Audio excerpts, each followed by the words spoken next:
तो ये जो वीडियो है ये फर्स्ट पार्ट है हमारी एक नई सीरीज़ का, जो कि है रीडिंग बुक्स एफिशिएंटली।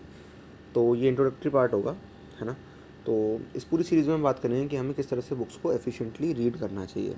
लेकिन मैं एक माइंडसेट आपका थोड़ा सा चेंज करना चाहता हूँ यहाँ पे, कि आप बुक्स रीड करते हैं बुक्स रीड करने के लिए, लेकिन मैं कहता हूँ कि बुक्स को आपको रीड नहीं करना होता, आपको बुक्स को यूज़ करना होता है। आपको you have to do the book. Alright, you don't have to read the book, you have to do the book in JEE, है ना। अगर आप बुक्स को इस तरह से पढ़ोगे जैसे कि आप नॉवेल्स पढ़ रहे हो, आप मैगज़ीन पढ़ रहे हो, आप न्यूज़पेपर पढ़ रहे हो, तो इससे आपका काम नहीं हो पाएगा, समझ रहे हो। आपको बुक्स से पूरा अगर एक्सट्रैक्ट करना है, ठीक है, सिर्फ पूरा डेटा ही नहीं, सिर्फ इन्फॉर्मेशन नहीं, कॉन्सेप्ट नहीं, और भी बहुत सारी चीज़ें होती हैं एक्सट्रैक्ट करने के लिए, है ना। पूरा एक्सपीरियंस आप उस बुक का एक्सट्रैक्ट कर सकते हो, समझ रहे हो। भले ही वो कोई साइंटिफिक बुक है ना, तब भी साइंटिफिक बुक में भी एक्सपीरियंसेस होते हैं, है ना। आप जैसे नॉवल पढ़ते हो तो नॉवल से आप एक्सपीरियंसेस एक्सट्रैक्ट करते हो। साइंस अपने आप में पूरा एक एक्सपीरियंस है, ये समझ लो, है ना। ये समझो कि एक ऑथर है, उसके एक्सपीरियंस में केमिस्ट्री है, ठीक है। उसने अपना एक्सपीरियंस इस तरह से लिख दिया, तो आप इसको पढ़ोगे एक कहानी की तरह। लेकिन जब आप रीड कर रहे होगे, आप पूरा सब्जेक्ट एक कहानी की तरह पढ़ोगे तो आपको बहुत आसान लगेगा। जैसे आप ऑर्गेनिक केमिस्ट्री को एक कहानी की तरह पढ़ रहे हो, है ना, जिसमें न्यूक्लियोफाइल अटैकर्स हैं, ठीक है।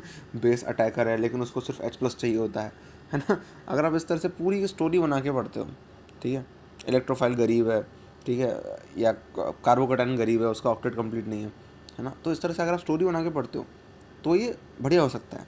लेकिन जब आप रीड करते हो, जब बात आती है रीडिंग पे, जब वर्ड्स रीड करने की बात आती है, बुक्स रीड करने की बात आती है, तो आपको इसको नॉवल की तरह नहीं करना चाहिए, है ना। तो आपको क्या करना है, डेटा एक्सट्रैक्ट करना है, फिर आपको उसको अपनी स्टोरी में फिट करना है, आपने जो भी स्टोरी बना रखी है। ऑलराइट, तो यहाँ पे जब बात आती है बुक्स को रीड करने की, वर्ड्स को रीड करने की, और बुक्स को सॉल्व करने की, है ना, तो आप क्या करोगे जब आप बुक को रीड करते हो। तो जैसे ही पहली बात तो ये मैंने बाकी वीडियोस में भी बताया अपने, है ना, सबसे बेसिक चीज़ है, इसको आप इंश्योर करो कि जब आप बुक को रीड कर रहे होते हो, तब आप जब आप एक टॉपिक या एक कॉन्सेप्ट कवर कर लेते हो, या एक पेज आधा पेज अपना जो भी एक कॉन्सेप्ट है ना, जो भी एक यूनिट है उस चैप्टर की, है ना, जब आप वो कवर कर लेते हो, वो एक पेज हो सकता है, 1.5 पेज हो सकता है, वो आधा पेज हो सकता है, एक टॉपिक हो सकता है, जो भी है, जब आपको लगता है कि सफिशिएंट हो गया, तो आपको क्या करना है, उस चीज़ को नोट करना है, समझ रहे हो। एक तो जब रीड करते वक्त आप क्या कर रहे थे, रीड करते वक्त आप पेंसिल चला रहे थे, कुछ अंडरलाइन करे जा रहे थे अनशंट, है ना। तो जब आपने ये रीडिंग कर ली, उसके बाद अब आपको क्या करना है, इसको नोट करना है, इसको और एक्सट्रैक्ट करना है ना। उसके लिए क्या कर सकते हो आप कुछ चीज़ें हाईलाइट कर सकते हो, फिर नोट कर सकते हो, या डायरेक्टली नोट कर सकते हो, डिपेंडिंग अपॉन योर एबिलिटी। अगर आपको डायरेक्टली नोट करना आसान लगता है और आप कर लेते हो, आपके पास है ये आर्ट डायरेक्टली नोट करने की, तो आप कर लो। अदरवाइज़ आप क्या करो, पहले आप इंपॉर्टेंट चीज़ों को हाईलाइट करो, फिर से कॉन्शियसली, और फिर करो। जब आप रीडिंग की बात करते हो, तो बुक रीडिंग को इस तरह से मत करो कि आपने बस एक बार रीड कर दिया और पूरा चैप्टर एक बार रीड कर दिया और हो गया। अबे ये क्या तरीका हुआ पढ़ने का, ये कोई तरीका नहीं होता पढ़ने का। आपने एक यूनिट पढ़ा, फिर आपने क्या किया, जब आपने इसको पूरा रीड कर लिया, फिर आप आ रहे हो उस पर कि भाई इसके अंदर मुझे, अब आप ये सोच रहे हो कि मुझे क्या अपने नोट्स में लिखना है। सिर्फ मैं इंपॉर्टेंट पॉइंट ही अपने नोट्स में लिखूँगा जो मेरे काम आएगा, ठीक है।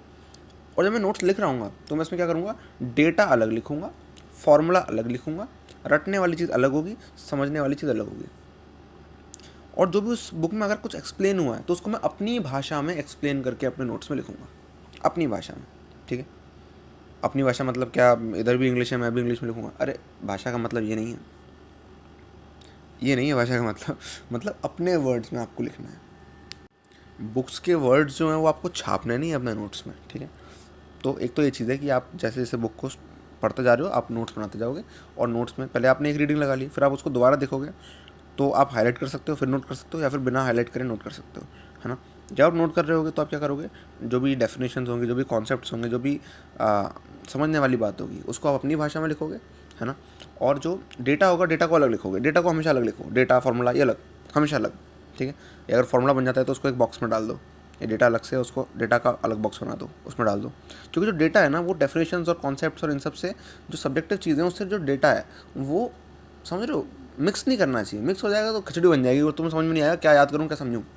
अगर डेटा को और इसको अलग अलग लिखते हो तो कम से कम ये तो समझ में आएगा कि जब मेरे को रटना है कुछ, तो मैं डेटा रिवाइज़ करूँगा, फॉर्मूला रिवाइज़ करूँगा, और जब मुझे दोबारा से चैप्टर को रिफ़्रेश करना है ना, कॉन्सेप्ट को दोबारा से और अच्छी तरह से और रिचनेस के साथ मेरे को ग्रास्प करना है, तो फिर मैं ये वाला पोर्शन रिवाइज करूँगा नोट्स का, है ना। तो रटने वाला पोर्शन अलग रखो, डेटा बेस्ड पोर्शन अलग रखो, इन्फॉर्मेटिव पोर्शन अलग रखो, और समझने वाला, एक्सट्रैक्ट करने वाला पोर्शन अलग रखो, है ना।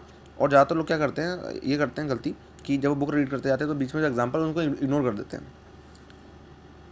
ठीक है, और पूरा फिर सीधा एक साथ एग्जाम्पल करेंगे। नहीं, बुक जिस सीक्वेंस में उसी सीक्वेंस में करो। अगर बुक के बीच में सॉल्व करते करते एग्जाम्पल आ गया तो एग्जाम्पल सॉल्व करना है, उसका सॉल्यूशन देखना है, उस सॉल्यूशन से सीखना है।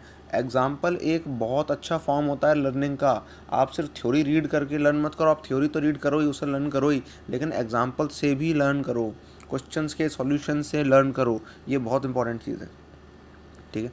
तो जब आप बुक रीड करो ना, तो इस वीडियो में मेरे को आपको यही बताना था कि आप बुक इस तरह से रीड मत करो जैसे आप नॉवल रीड करते हो। आप बुक इस तरह से रीड करो जैसे आपको बुक को सॉल्व करना है। You have to do the book, you have to use the book, समझ रहे हो। Use the book, do the book, solve the book, है ना। सिर्फ नॉवल की तरह रीड मत करो उसको, ठीक है। तो और बुक के साथ जब बुक रीडिंग आप करते हो तो साथ में नोट्स कैसे बताने हैं, नोट्स कैसे बनाने हैं, ये मुझे आपको बताना था। ऑलराइट, तो आई होप ये 2 चीज़ें आपको अच्छे से समझ में आ गई होंगी। बाकी पार्ट्स में एक सीरीज की, ये सिर्फ इंट्रोडक्टरी पार्ट था, बाकी पार्ट में हम और इसके डिटेल में जाएंगे, है ना, कि और इसके साथ साथ हमें क्या करना होता है बुक रीड करते वक्त। ऑलराइट, तो सबसे इंपॉर्टेंट चीज़ ये है कि जो एक चीज़ बताई गई है, एक पार्ट बताया गया, उसको अप्लाई करो। ये नहीं कि अरे भैया जब 4 पार्ट आ जाएंगे तो मैं चारों को अप्लाई करूँगा ये कोई तरीका नहीं होता। पहले एक पार्ट बताया गया, एक पार्ट अप्लाई करो, अगला पार्ट आएगा, अगला भी अप्लाई करना, और पहला वाला भी अप्लाई करना, तीसरा पार्ट आएगा तो पार्ट 1, पार्ट 2, पार्ट 3 तीनों अप्लाई करना। समझ रहे हो, इस तरह से धीरे धीरे बिल्डअप करना है अपने को। ऑलराइट, तो आई होप आपको ये बात समझ में आई होगी। डेली ड्रिल करना मत भूलना, डेली रिचुअल करना मत भूलना। वीडियो के अंदर वीडियो के डिस्क्रिप्शन में नहीं कमेंट सेक्शन में ये एक्सप्लेन करना मत भूलना, अपनी भाषा में, इंग्लिश में नहीं, अपनी भाषा में मतलब अपने वर्ड्स में।